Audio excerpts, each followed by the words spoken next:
आज के दौर में भी ऐसा होता है। आज लाहौर मेट्रो बस में सफर के दौरान मेरी बगल वाली सीट पर एक लड़की बैठी हुई थी और एक लड़का खड़ा हुआ था।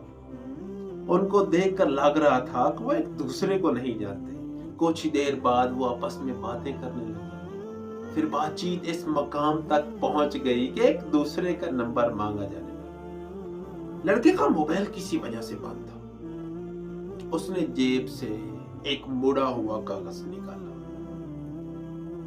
लेकिन लिखने के लिए उसके पास कलम नहीं था। साथ वाली सीट पर मेरा सारा ध्यान उन दोनों पर था, इसलिए मैं समझ गया कि लड़की का मोबाइल नंबर लिखने के लिए लड़के को कलम की जरूरत है। उसने बड़ी उम्मीद से मेरी तरफ देखा, क्योंकि उसने मेरी सामने वाली जेब से कलम देख लिया था।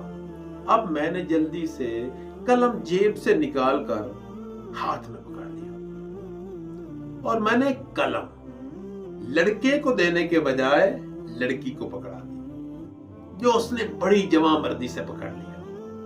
अब लड़की ने अपने पर्स से कागज का टुकड़ा निकाला और उसके ऊपर कुछ लिखा। वो कागज लड़के को दे दिया।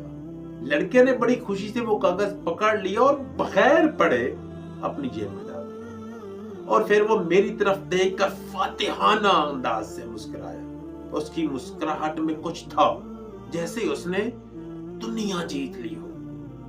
मेरे पास कहने के लिए कुछ था नहीं, सो मैं अपने स्टाफ के आने का इंतजार करने लगा। फिर मेरे दिल में अचानक ख्याल आया, मैं उससे पूछूं तो सही, लड़की ने कागज पर लिखा गया है।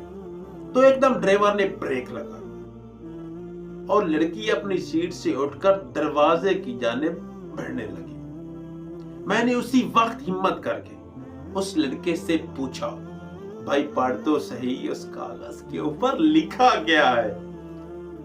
वो लड़का बड़ी खुशी के साथ मेरी तरफ देखता है। जो लड़की बस से उतरने वाली है उसकी तरफ देखता है, जेब से कागज का टुकड़ा निकालता है और उसके ऊपर कुछ यूं तहरीर था, नच्चन वालियां दे बच्चे आजादी दी जंग नहीं लड़ सकते। No no no no